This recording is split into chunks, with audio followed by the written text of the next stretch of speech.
On vous a menti. Une petite phrase, un regard, une attente. Le mensonge était simple. Pour être aimé, tu dois être agréable. Si vous avez déjà ressenti le poids de ce mensonge, ce sentiment être une pièce de puzzle qui ne s'emboîte nulle part, sachez que vous n'êtes pas seul. Cette conversation est pour vous. Nous avons appris à croire que le sentiment de rejet est une preuve de notre échec. Que si nous sommes jugés, difficiles, trop intenses ou simplement différents, c'est à nous de nous corriger, de nous poncer les angles, de nous tailler pour entrer dans un espace qui n'a jamais été conçu pour nous. Mais si cette douleur n'était pas un signal d'alarme indiquant un défaut en vous, mais plutôt la sonnette d'une porte que vous n'avez pas encore osé ouvrir, la porte de votre vérité la plus indomptable, le paradoxe est là, juste sous la surface. Votre plus grande souffrance, celle de ne pas être accepté tel que vous êtes, est en réalité le gardien de votre plus grande force. Comment est-ce possible? Comment ce qui vous a isolé peut-il être la clé de votre libération? Pour le comprendre, il faut remonter à l'origine. Au jardin d'enfant. Pas celui de la Genèse, mais le vôtre. L'enfant que vous étiez est arrivé dans ce monde, comme un jeune arbre sauvage. Poussant instinctivement vers la lumière, avec des branches qui s'élancent dans toutes les directions, curieuses et pleines de vie. Mais très vite, le jardinier est arrivé. Les parents, les professeurs, la société. Avec les meilleures intentions du monde, ils ont sorti leur sécateur. Une branche de colère? Coupée. Une branche de sensibilité excessive? Taillée. Une branche de questions dérangeantes? Élaguée. Le but n'était pas de vous nuire. Le but était de vous faire ressembler aux autres arbres du jardin. Un magnifique jardin à la française, où tout est symétrique, prévisible et contrôlé.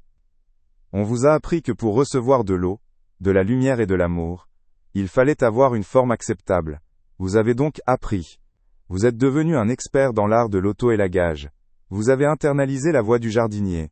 Avant même qu'on vous le demande, vous coupiez vous-même les nouvelles pousses qui semblaient trop sauvages, trop authentiques. Mais un arbre sauvage n'est pas fait pour être un bonsaï. Vous pouvez le forcer dans un petit pot pendant un temps, mais ses racines finiront toujours par vouloir briser la céramique. Et c'est là que la douleur commence. Pas la douleur d'être rejeté par les autres, mais la douleur bien plus profonde de se rejeter soi-même. Et voici où les choses deviennent intéressantes. Cette performance a un coût.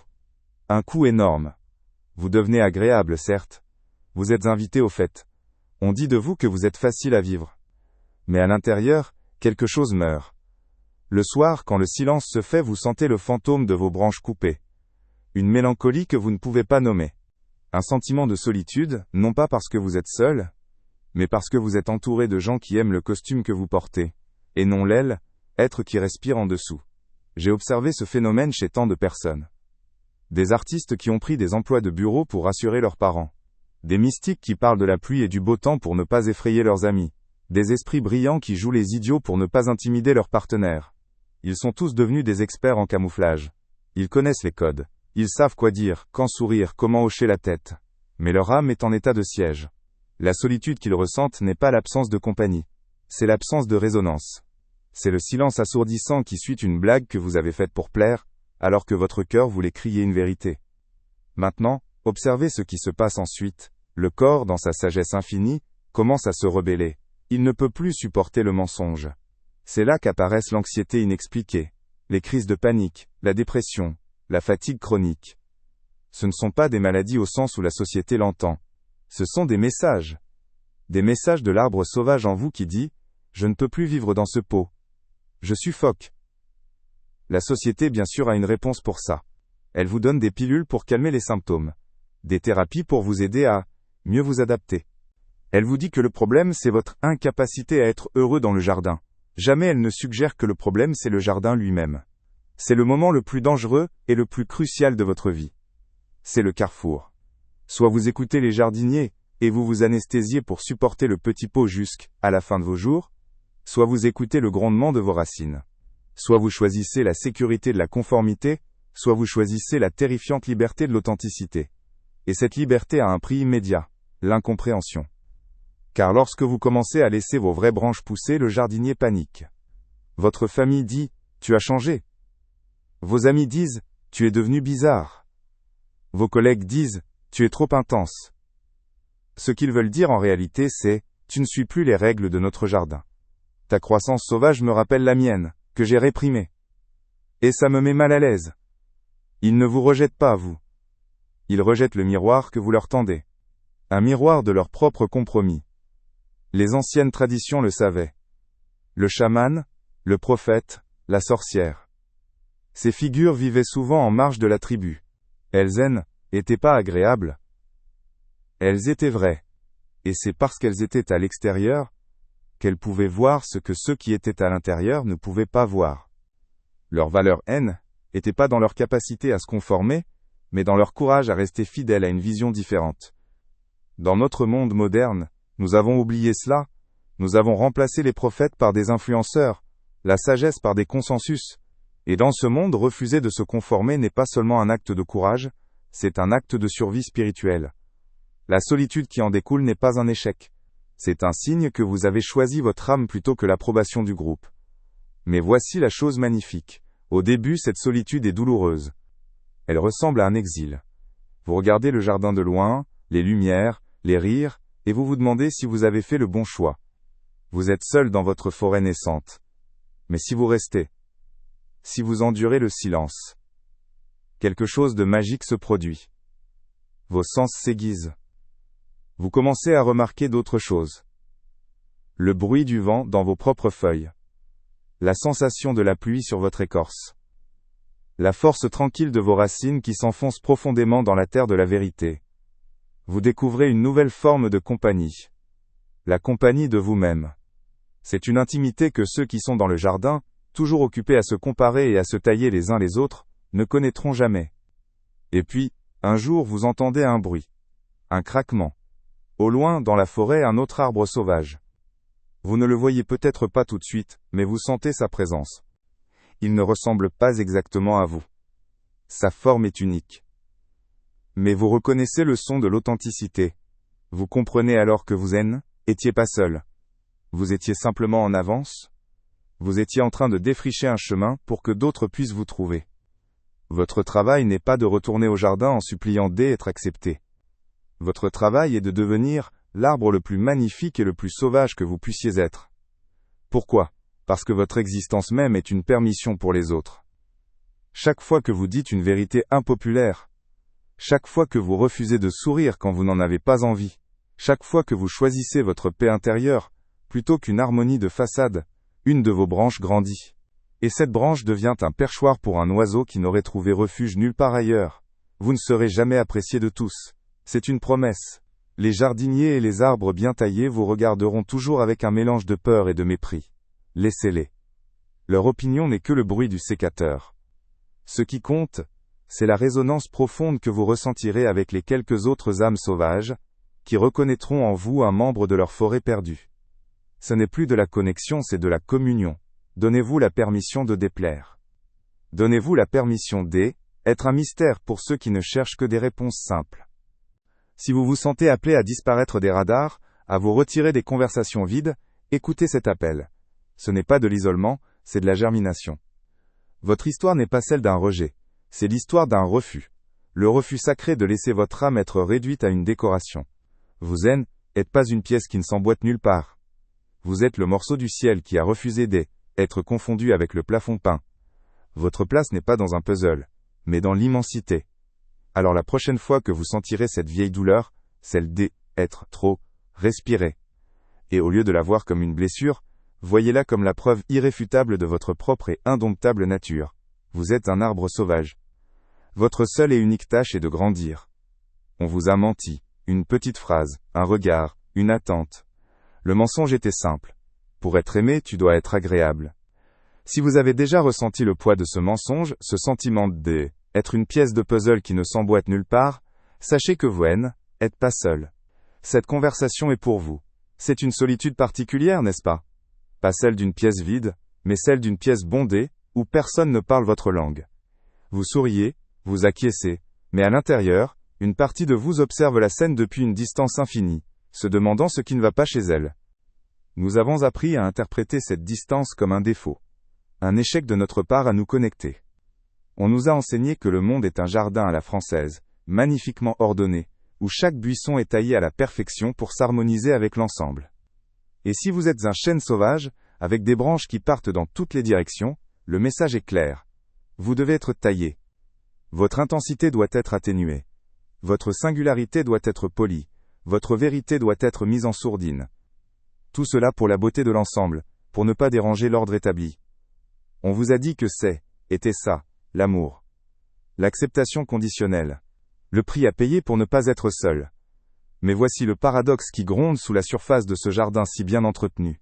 Cette douleur que vous ressentez, ce sentiment être trop, ou pas assez, ce n'est pas la preuve de votre inadéquation. C'est le bruit de vos racines. Les racines de votre nature indomptable qui, après des années de confinement, commencent à fissurer le petit pot en céramique dans lequel on a essayé de vous faire pousser. Votre plus grande souffrance n'est pas un signal d'alarme indiquant un défaut en vous. C'est écho d'une âme qui refuse de mourir, la première secousse d'un arbre qui a l'intention de toucher le ciel. Alors, comment cette force destructrice, ce pouvoir qui menace de briser le vase, peut-il être la clé non seulement de votre survie, mais de votre véritable épanouissement? Pour comprendre cela, il faut regarder le processus. Il est silencieux. Il commence tôt. Le premier acte est un acte de survie. Enfant, vous arrivez comme une force de la nature, un tourbillon de besoins, d'émotions et de vérité pure. Vous pleurez quand vous êtes triste. Vous criez quand vous êtes en colère. Vous riez aux éclats quand vous êtes joyeux. Vous êtes un livre ouvert. Mais vous apprenez vite. Vous apprenez que certaines pages de ce livre mettent les adultes mal à l'aise. Un regard, un soupir d'impatience. Une phrase comme « Les grands garçons ne pleurent pas » ou « Sois une gentille petite fille ». Le message est clair, même s'il n'est pas dit avec des mots. Certaines parties de toi sont inacceptables. Pour recevoir de l'amour, de la sécurité, de l'appartenance, tu dois cacher ces pages. L'arbre sauvage apprend pour la première fois la forme du sécateur. Et parce que le besoin d'amour est plus fondamental que le besoin d'authenticité à cet âge, vous faites un choix inconscient. Vous commencez à tailler. Et voici ce qui se passe ensuite. Vous devenez bon à ce jeu, très bon. Vous développez un radar interne d'une précision exquise. Vous entrez dans une pièce, et en quelques secondes vous savez ce que les gens attendent de vous.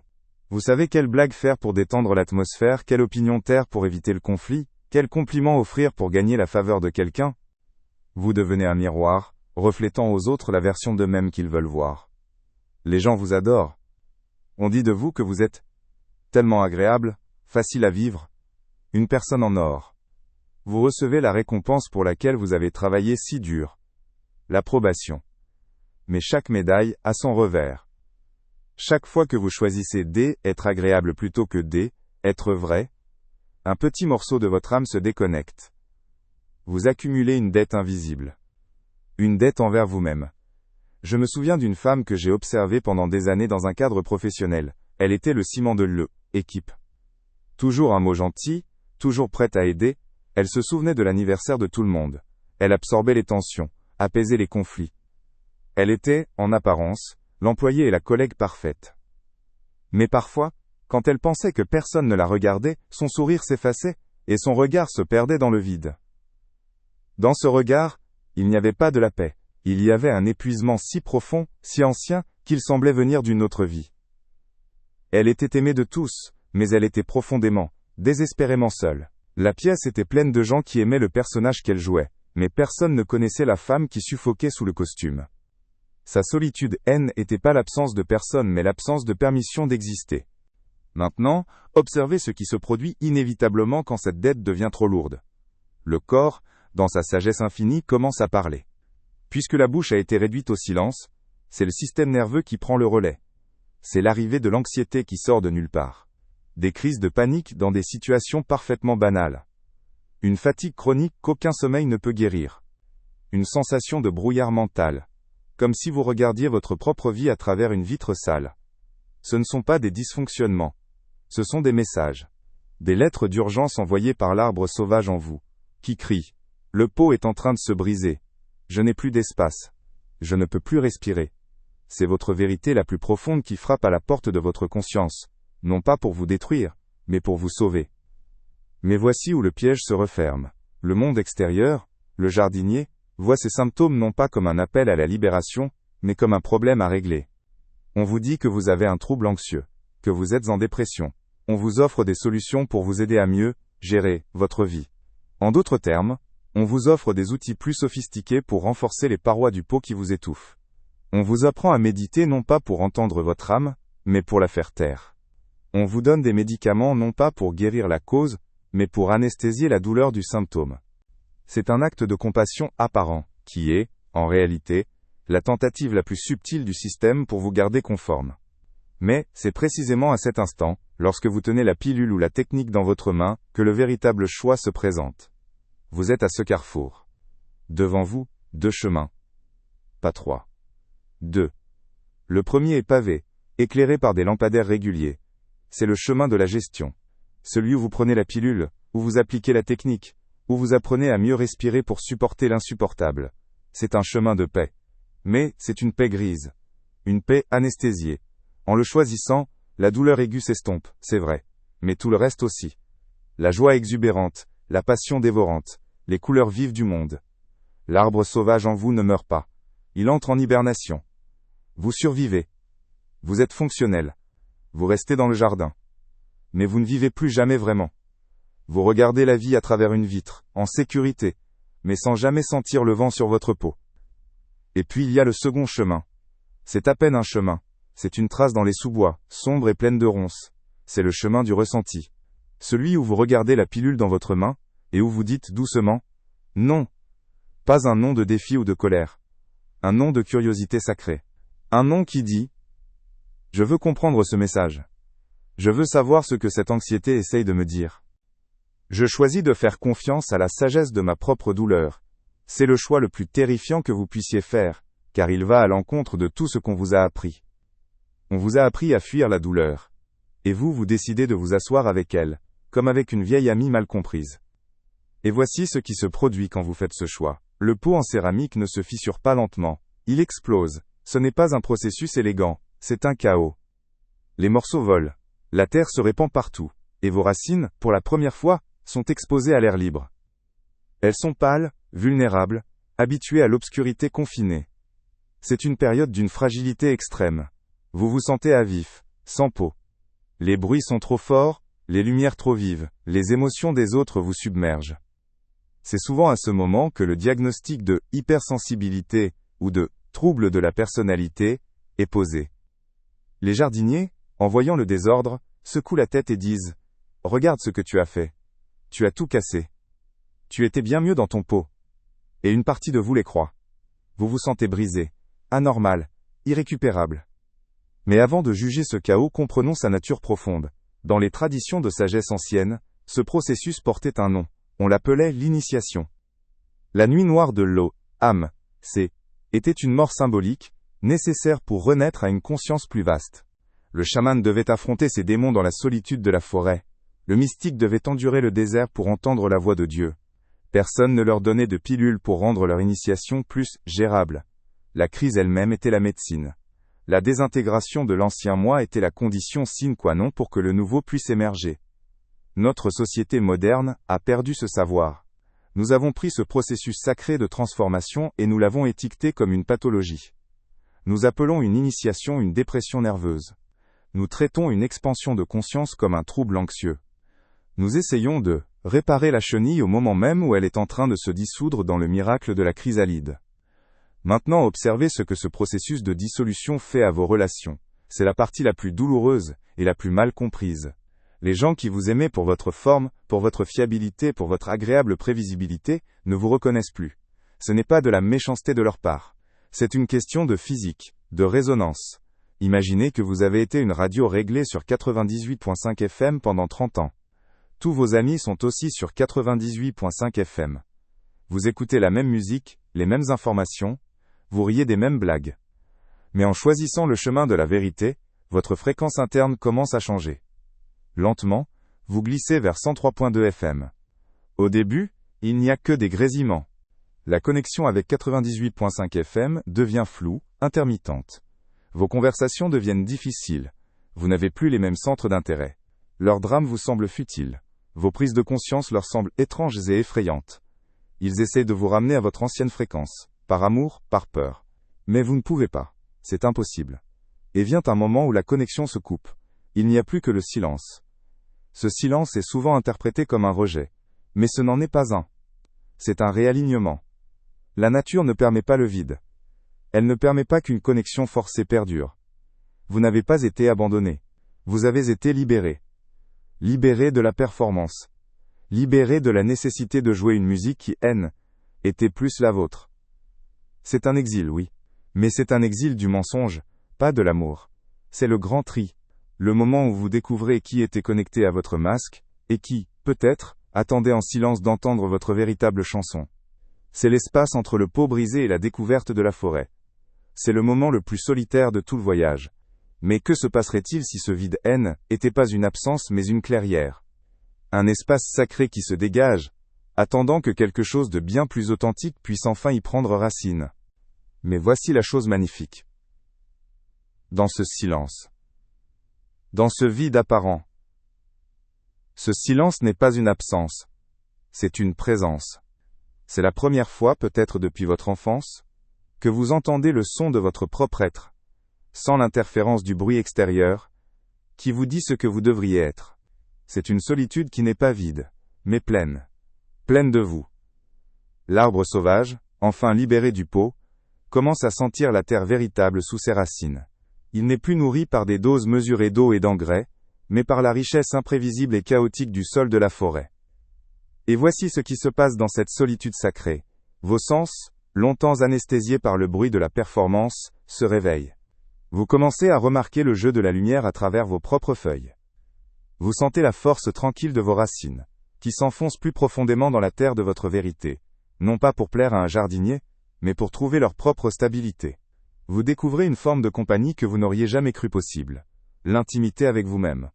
C'est une paix que ceux qui sont restés dans le jardin, toujours occupés à se comparer, et élaguer les uns les autres pour garder la bonne forme, ne connaîtront jamais. Ils ont la compagnie, mais vous avez la communion. Mais l'histoire ne s'arrête pas là. Car la forêt n'est jamais composée d'un seul arbre. Et c'est là que le miracle se produit. Un jour, au cœur de ce silence retrouvé, vous entendez quelque chose. Pas un mot. Pas un appel. Un craquement. Au loin. Un son subtil, mais que votre âme reconnaît instantanément. C'est le son d'une autre branche qui pousse dans une direction inattendue. C'est le son d'un autre pot en céramique qui se brise. Vous ne voyez peut-être pas encore cet autre arbre. Il est peut-être à des kilomètres. Mais vous sentez sa présence. Vous reconnaissez le son. C'est le son de la croissance sauvage. Et vous comprenez. Vous étiez pas seul. Vous étiez simplement le premier. Vous étiez un pionnier. Vous défrichiez un sentier dans une forêt que les autres ne savaient même pas exister. Votre solitude était pas un exil. Était une mission de reconnaissance. Le sentiment être une pièce qui ne s'emboîte nulle part était vrai, mais la conclusion était fausse. Ce était pas que vous étiez la mauvaise pièce. C'est que vous essayiez de vous insérer dans le mauvais puzzle. Votre puzzle n'est pas un paysage plat et prévisible. C'est un écosystème vivant, une forêt qui grandit. Vous ne trouverez pas votre tribu en la cherchant. Vous la créerez en grandissant. Alors ne cherchez plus à être apprécié, cherchez à être vrai. Donnez-vous la permission être l'arbre sauvage. Laissez vos branches pousser dans des directions qui n'ont de sens que pour vous. Laissez certaines personnes vous trouver étranges, trop touffus, trop sombres. Votre travail n'est pas de retourner au jardin en vous excusant. Votre travail est de devenir si pleinement vous-même, que votre existence seule devient une forêt. Une forêt où d'autres âmes sauvages, fatiguées de leurs petits pots, peuvent enfin trouver refuge et reconnaître l'odeur de la maison. Chaque fois que vous choisissez votre vérité plutôt que l'harmonie de façade, chaque fois que vous honorez votre besoin de solitude, vous ne faites pas que vous sauvez vous-même. Vous plantez un arbre invisible. Et une autre racine, quelque part dans le monde, sans la permission de faire de même. La douleur de ne pas être apprécié n'a jamais été une malédiction. Était un mécanisme de protection. Le gardien sacré, qui empêchait votre âme de se dissoudre dans l'océan tiède de l'approbation générale. Vous êtes pas la pièce du puzzle qui ne s'emboîte nulle part. Vous êtes éclat de constellation qui a refusé être confondu avec un simple point sur une carte. Votre place était jamais sur la table, parmi les autres pièces. Elle a toujours été dans le ciel, pour guider les navires perdus vers la maison.